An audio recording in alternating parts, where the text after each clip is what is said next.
About a very important topic. This is related to liver. Actually guys, today we will discuss about hepatitis. Hepatitis generally university exam में पूछ लिया जाता है. बहुत ही ज़्यादा important topic होता है ये, और ये इस बार आपकी यूनिवर्सिटी एग्ज़ाम में डेफिनेटली हो सकता है कि जीआईटी में पूछ ही लिया जाए एज अ लॉन्ग क्वेश्चन और एज अ शॉर्ट नोट. तो हेपेटाइटिस के बारे में बताऊंगी आपको. हेपेटाइटिस ये दो वर्ड से बना है.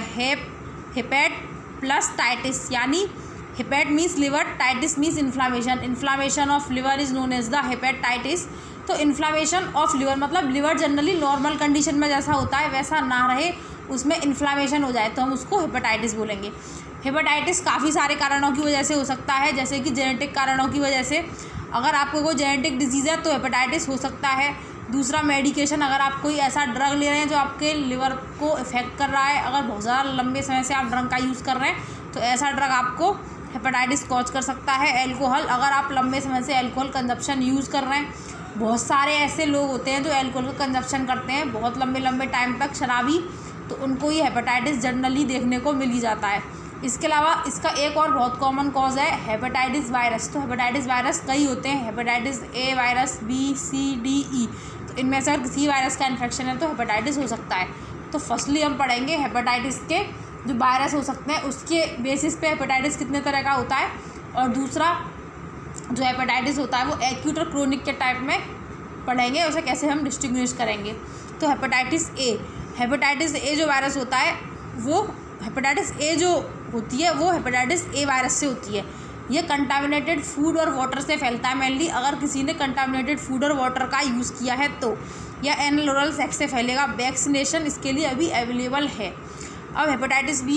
हेपेटाइटिस बी जो होती है वो हेपेटाइटिस बी वायरस की वजह से होती है. ये फैलता है ब्लड टू ब्लड कॉन्टैक्ट से, और कोई भी contaminated blood to blood contact आ गया तो ये फैल जाएगा. इसका दूसरा ट्रांसमिशन भी हो सकता है अनस्टेरॉइड निडल से, ठीक है, इनसे भी हो सकता है. वैक्सीन इसी के लिए अभी भी अवेलेबल है. Hepatitis C virus. Hepatitis C virus जो होता है mainly blood to blood contact से फैलता है, इसके लिए कोई वैक्सीन अवेलेबल नहीं है.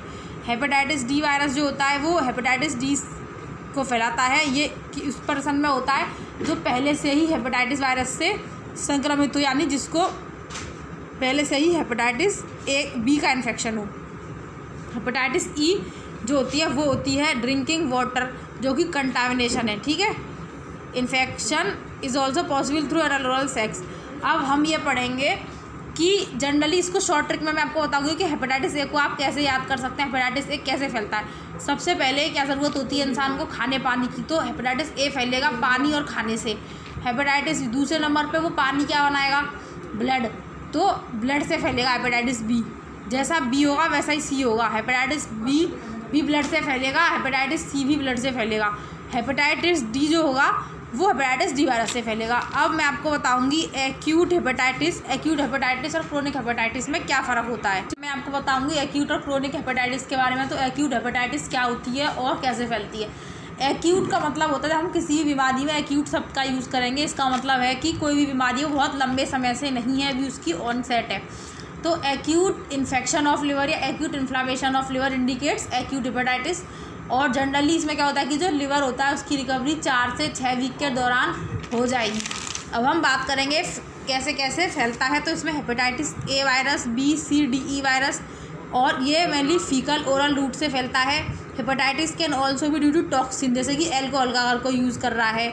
Other infection from autoimmune process, और कोई भी ऑटोइम्यून प्रोसेस से उसको इन्फेक्शन हो गया तो उसको हेपेटाइटिस जो होती है एक्यूट हेपेटाइटिस हो सकती है. अब इसके कॉज क्या क्या हो सकते हैं, इसके और डिटेल में कॉज देखेंगे. वायरसेस की वजह से, नॉन वायरल इन्फेक्शंस की वजह से, एल्कोहल की वजह से, toxin, drugs, ischaemic hepatitis, autoimmune and metabolic disease. अब साइन और सिम्टम्स क्या क्या होंगे इसके. फैटी होगा पेशेंट को, फ्लू लगेगा, डार्क यूरिन आएगा, पेल स्टूल आएगा, abdominal pain, lake of appetite, unexplained weight loss, yellow skin and I, ये सब हो सकता है. जॉन्डिस हो सकती है पेशेंट को.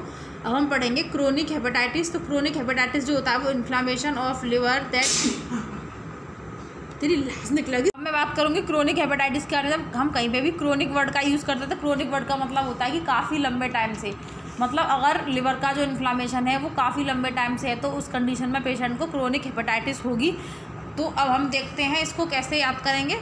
Chronic hepatitis the inflammation of liver that lasts at least 6 months, मतलब कोई भी ऐसा इन्फ्लामेशन जो कि 6 महीने तक का हो गया, 6 महीने से ज़्यादा तक का हो, तो उसे हम क्रोनिक हेपेटाइटिस की फॉर्म में रखेंगे।